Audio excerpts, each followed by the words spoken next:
Okay, and I think, yes, we are good. Hello, everyone, and thank you for joining us for the second episode of our new kind of sub-series that we're working on, which is building from the ground up, 2.0, building a little library, I would say, or inventory of projects that are being approved, being built in the city, and we are having this one or two-on-one conversation with the developer or the architect, and kind of understanding the story behind it. It's very, very interesting. We kicked it off with Alex Spiegel from Windmill last time, so I encourage you to watch that episode. And Lirad, please introduce our guest today. All right, thank you, Nama. So it's my pleasure to introduce our special guest today, Mr. Adam Sheppard. He is the CEO of Originate Developments, which he founded in 2017. And just a little spiel about Adam. So Adam is motivated by the design and implementation challenges of working on compact sites to create a product that integrates into and elevates the surrounding neighborhood. Originate Developments reimagines underutilized space to create residential properties that add to the personality of the neighborhood and build towards the city's, Toronto's ambitious future vision. So today we're focusing on Originate's exciting new site at 699 Sheppard Avenue East, a newly approved mid-rise development in Bayview Village around Bayview and Sheppard. So Adam, thanks for joining us today. And why don't you just tell us a little bit of a background of how the site came to be, how you went through the acquisition process, and yeah, please go ahead. Sure. Lirad, Nama, thank you for having us. Excited to be here. I think it's a really cool thing that you guys are doing in putting together this sort of database of developers telling their stories. I think it's an interesting tool, and it's a pretty cool project. I'll tell you a little bit about me and a little bit about the project.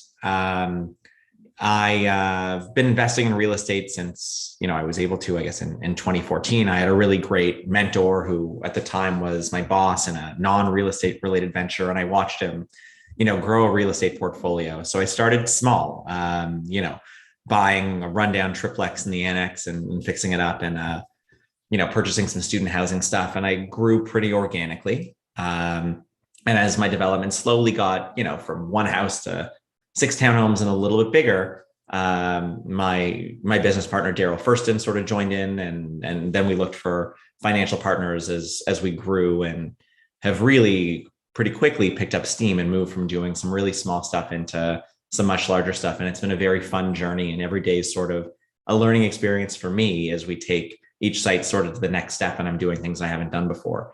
So this site at Bayview and Sheppard at 699 was our first condo project.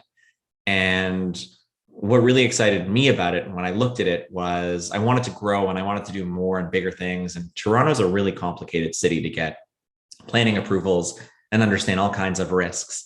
And this was a textbook mid-rise site. It's, in a well-developed corridor. We weren't the first people there. We're under 200 meters from a subway station. It's a very deep site. So we're able to really follow the angular plane and be a real textbook mid-rise here. So we jumped into it really, really quickly without doing very much due diligence, knowing that it was a really straightforward planning argument. And we've been working on it since early 2019 when we closed on it. And how did you encounter the site? What was that process like? It's much like any site that I've encountered. I sort of sat down with a whole bunch of agents and asked what they had on the go. And everyone has a laundry list of things they've looked at. And this is one that these agents sort of had been working on for a little while off market and just hadn't panned out.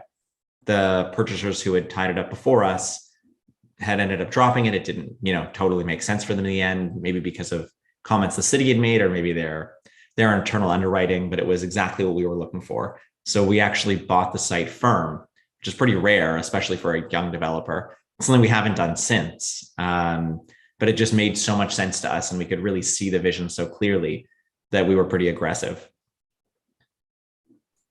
You mentioned this is a textbook mid-rise site, mid-rise building. First of all, let's make sure we cover what that means. And if you can tell us, we hear a lot of the cost of angular plane. Every floor is different, makes it so hard on the unit, makes it hard on affordability, makes it hard on construction. If you could cover that. Sure. I mean, so a textbook mid-rise building means that the building itself is no taller than the street is wide. So that's the first metric that you sort of look at. How wide is the street? My building can be that tall. Then you look at the angular plane, and what that is sort of a 45-degree angle that's drawn to your rear from the closest residential neighbor. And then in the front, in our case, that's across the street. And you're sort of drawing these 45-degree angles, and the building has to fit underneath it. So they often kind of have a pyramidal shape because they're coming in on the front, they're coming in on the back. And it's a really challenging thing to conquer citywide, the angular plane. There's a lot of great streets like St. Clair or Eglinton that have traffic, have infrastructure, but because the lots are quite shallow, you're not able to really, even though let's say the street is 30 meters wide and you should be able to build a 9 or 10-story building in that height, you can't achieve that because that 45-degree angle makes some of your floor plates so tiny that it's really inefficient.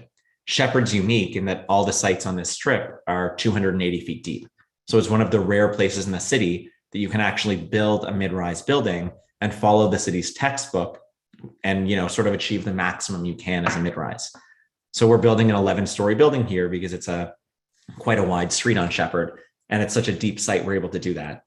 And now these are inefficient in a lot of ways, but when your site becomes very, very deep like this one, and all of your floor plates are still quite large, it's manageable. It's when you start to end up with really, really small floor plates and you're just trying to squeeze one unit in that you get really inefficient. But we spent, and our architect at SRM could speak to this, I think 3 months with a 3-hour weekly meeting working on unit layouts.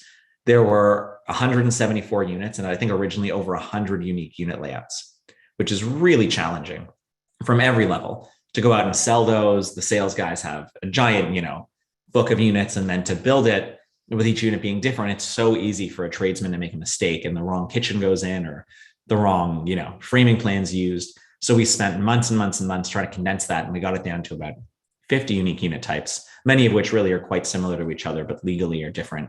And that's the biggest struggle in a mid-rise. Like Nama said, I can sort of show you an image that'll give you some perspective, but with every floor being different, it's really hard to create uniformity. And that's the worry in anything. I know it sounds simple to say, well, you put the floor plans on the front door and someone goes in and builds that unit. But in reality, there's so much repetition, and you're trying to minimize the moving parts in any building to minimize what's going wrong, because there's always going to be a coordination issue. Actually, it's very interesting. If you want to pull up the floor plan and walk us through it, or any image that you... Sure. Why don't I show you guys sort of the building for perspective, and then I can also pull up the floor plans. Give me a second to just pull it all together to make the share a little bit easier.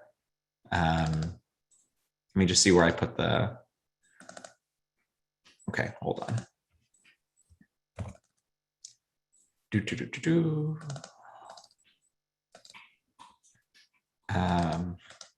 Okay, here, I'll share the screen for a second.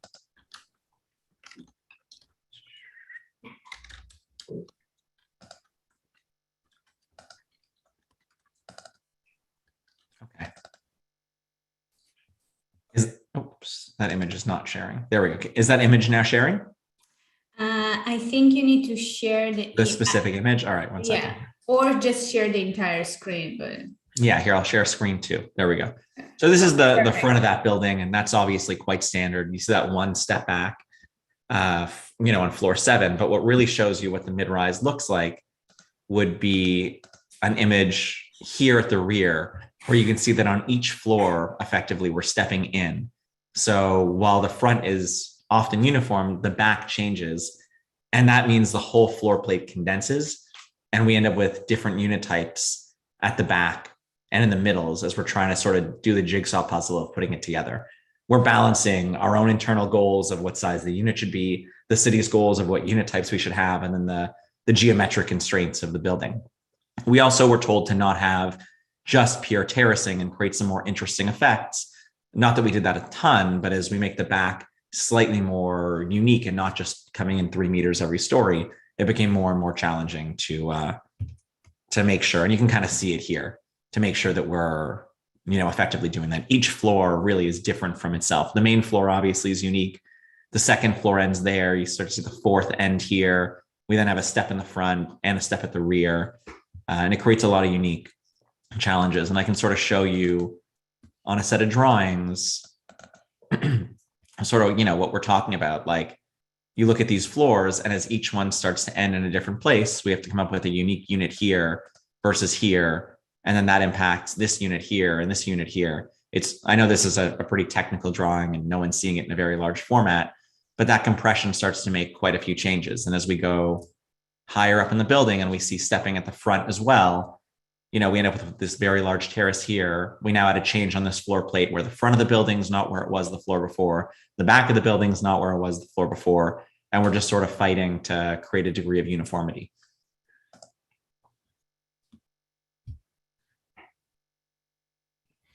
Yeah, that's great. Thanks for sharing that. I hear you have a pretty interesting story about parking ratio, being so close to the subway, yet being in a North Toronto location. Well, how did that process end up going? Yeah, I think it's sort of a classic Toronto story that developers really struggle with. We sat down and said we're, I think, 180 or 190 meters from the subway. And, Sheppard's starting to become quite a congested street. That's the main feedback that you're getting from opposition of there's so many cars, that left turn at Bayview and Sheppard is so tough. And we did our own market research and said, how many parking spaces do we need to make our residents happy? Because if I don't build enough parking, I'm not able to sell, or if it's a rental, rent the units. So my motivation is to really create market demand, not a bylaw demand. So we worked on that and came up with a number, and we wanted to have 101 parking spaces. And city planning was on board with our plan. There's two different transportation in North York organizations. There's a transportation organization within the planning department. And they said, yeah, your rationale sounds justified. And there's a transportation department in engineering. And they said, no, we want more parking. What they said specifically was actually, we don't think the list of comparables you made are accurate. Make us a new list of comparables. And we'd hired BA Group, who's the biggest transportation engineer in the city, who had done all the sites around us. And they made a new list. And they said, here's our comps. Here's what everyone else is doing. And transportation said, well, if that comp is from someone who went to the board, who appealed, then we don't count it. And if that comp is for a rental building, then we don't count it. And if that comp has a different unit mix than yours, then we don't count it. So our guy said, okay, so we have no comps left because everybody on Sheppard has gone to the board. This is the first development that hasn't really pushed the boundaries and is trying to go through city council. So we created more parking just so we could get our bylaw approved. They just kept asking us to make more and more. So we created a whole other level of parking. We then got planning to create a final report. And for some reason, transportation still opposed us and said, you need more. And the bylaw got passed. And we had all this parking and we didn't know what to do with it. And I brought it up to the councillor, and the councillor said, well, of course, that's crazy. We're now going to make an amendment and we're going to remove it. And this has just delayed the process. The councillor's saying, that is not a reasonable, if you don't think you need it, then you don't need it. We don't want to have empty floors of parking where people don't feel safe and there's not enough foot traffic. So let's remove it.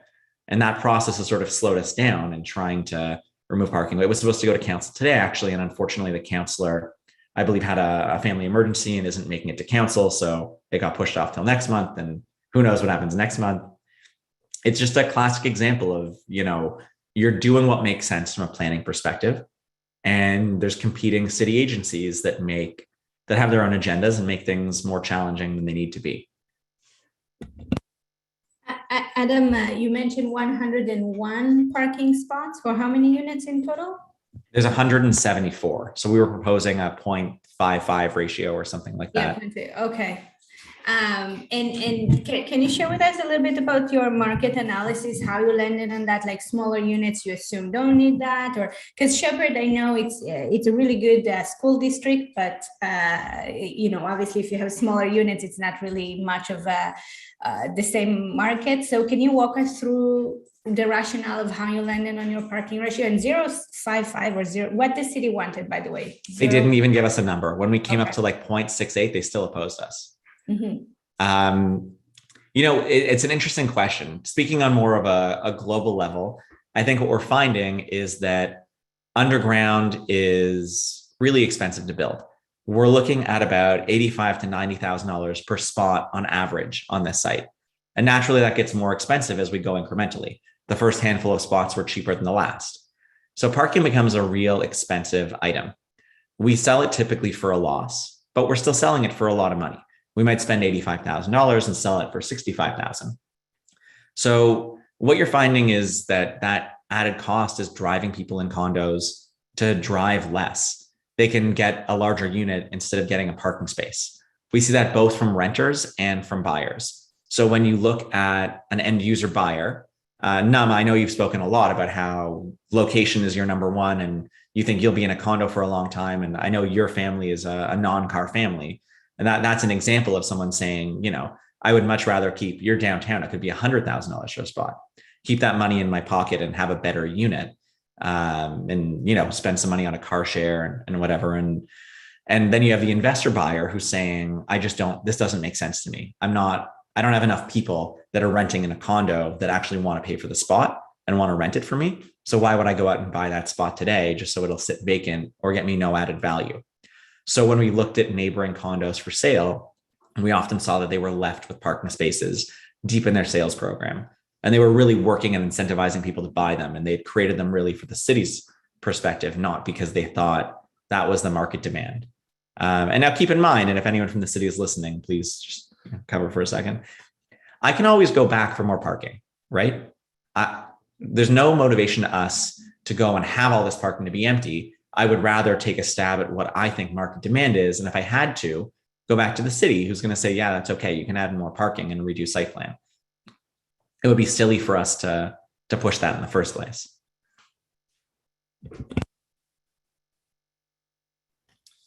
Yeah, absolutely. And why don't you tell us about the Section 37 experience that you had? I hear that's sure as well. Sure. Also speaking globally without jumping into it. Exactly. Let's cover the basics as well, Adam. Section 37 is fascinating. If you download the PDF on the city's website on Section 37, it says we cannot publicly share our formula because if we did, it would be considered an illegal tax and it would be voted down in a divisional court. And I think that gives you some perspective as to what's happening. And it almost became like horse trading. There wasn't a formula we were following. The city kind of said, here's the number. This is what we've decided we wanted. And we came back with a logical argument of, well, this is what neighboring sites paid. And, this is when, and this is how these sites are different.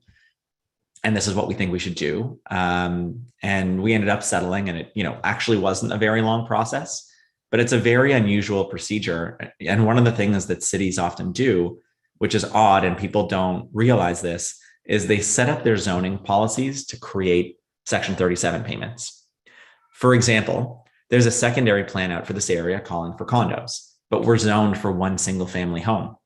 So the city doesn't rezone the site to match their secondary plan. If they did that, we'd be going for a little more density. They instead leave the base zoning so that even though we can point and say, well, you're asking us to build 3 times coverage and we're building 4 times coverage, they're saying, well, you're actually really only allowed to build one small single family home here. So we want Section 37 on the entire development. It's a very unusual, because everything's so calculated. Every other fee we pay is so clearly calculated. It's a very unusual experience. I had another question, Adam, when you mentioned earlier that this is a textbook mid-rise. Did you feel, because obviously it's hard to say, that anything went smoother as a result of being closer to the guidelines, following the guidelines? The city back in the time with Jennifer Kismet was the chief planner, she wanted to upzone Eglinton to make everything mid-rise as of right, to encourage developers to have more mid-rise development. Do you feel that the process was, you were not even encouraged, but somewhat easier than anything else from the community, from the councillor, having a mid-rise and not a tall building?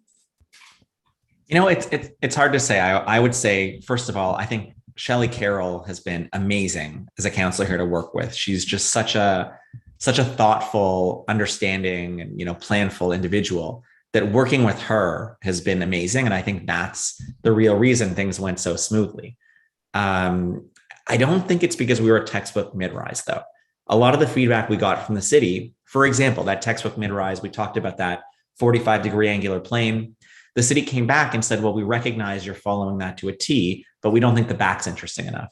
We want you to shave back a little bit more so that you can show a more interesting a more interesting design in the rear. They also talked about density and said, well, we understand you're fully within the angular plane, but we don't like your overall FSI, which is a ratio of how big the building is to the land. So we still got a lot of negative feedback initially from the city, even when we submitted this building that followed their guidelines on their website perfectly. The only thing we didn't follow was the way our driveway is set up. And there's just no way for us to do that because of the width of the site. Other than that, our initial submission was actually textbook. It was only later that when the city asked for something, we would change something and we became a little bit divergent from the policy. But I don't think that it was as helpful as I thought in that aggressive moment where we purchased the site firm and saying, well, no one could say anything. People said, quite a bit from the community and the planning office. And I think it's to the councilor's credit that she was able to steer everyone back and saying, look, there's some crazy proposals there. Take a look at what Sheppard is. Take a look at what everyone else has built. This is in line. This is reasonable. Let's talk about the things we want to achieve here and make sure we achieve them instead of focusing on the density and the exact height. Great. So I want to chat a little bit about the sales and marketing strategy for this project. Obviously it's in a very desirable neighborhood. Bayview Village is very much established and has great school districts, like Nama said.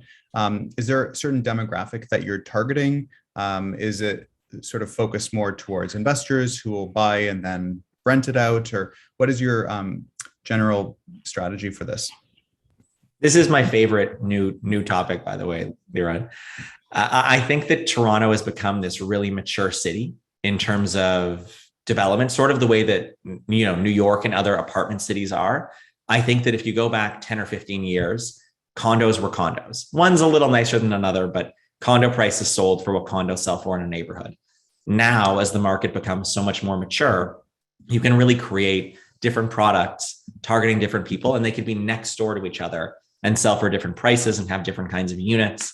And I think that is one of the most exciting and interesting things in development here, really starting to think about who your clientele are instead of just saying, here's a building, it's going to sell for X per foot. So what we did in this building, you got to recognize that in Toronto, unless you're building crazy luxury, huge units, there are going to be a lot of investor buyers because there's a lot of renters and we have a lack of rentals. So there's people that want to own a piece of that rental market. But in a neighborhood like this in North York, there's a lot of people, the demographics in these houses skew a little bit older, and there's people who are looking to downsize. So we're targeting a mix of those individuals looking to downsize in this neighborhood and investors. And the way we did it is this is a rectangular building. We took the hallway and we offset it from the middle so that one side of the building has really, really efficient units that are great for renters and great for investors when they look at the financial metrics. On the other side, we created larger units that are going to be much better work-live units, much more family-oriented. So there's a mix of sort of both in the building. And we are really going to be focused on a very experiential sales process.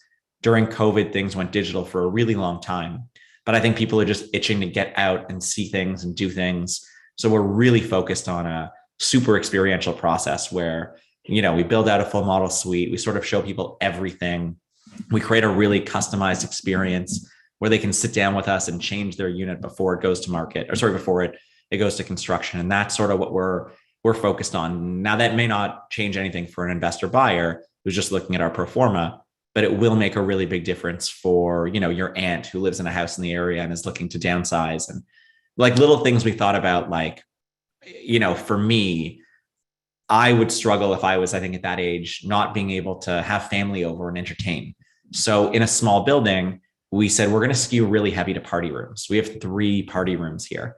So our gym is okay, but we really, we didn't set up a meeting room. We really minimized a lot of different things to make sure that we could say, again, to your aunt who's downsizing, like, yes, your unit's smaller, but you can still have everybody over for the holidays. And that's what we were really focused on. The amenities we think people really use, not the amenities that sort of, check the box of there isn't a pool. There isn't a huge gym because we have the biggest community center in the city under 200 meters away that's newly built. It's still under construction. We're like, we have all those things in the area. Let's focus on how to make the building more livable.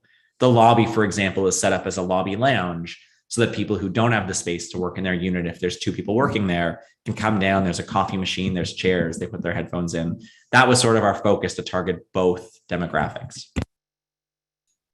That's super smart. Just to follow up on that, first of all, kudos for the innovation of having one side more investor focused, the other side more end user with the flexible layouts. I think that's really smart. I'm just curious how your target price per square foot on the sales side compares the investor side versus the end user side.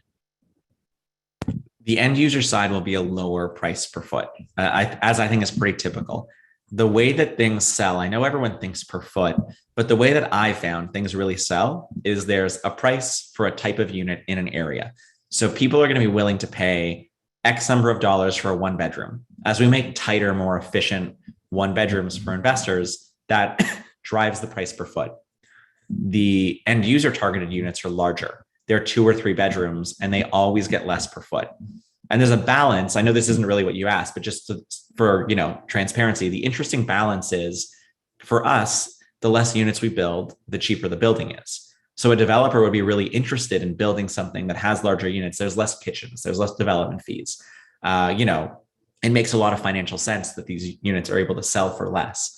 And I think that over time, what we're going to find is that as housing prices rise, more and more families look to condos, and those family-oriented condos will often sell at a discount from the investor-driven 1s or 1+10s or really tight 2s, because they're bigger, cheaper to build, and it's an interesting, I think, direction that the city can go in.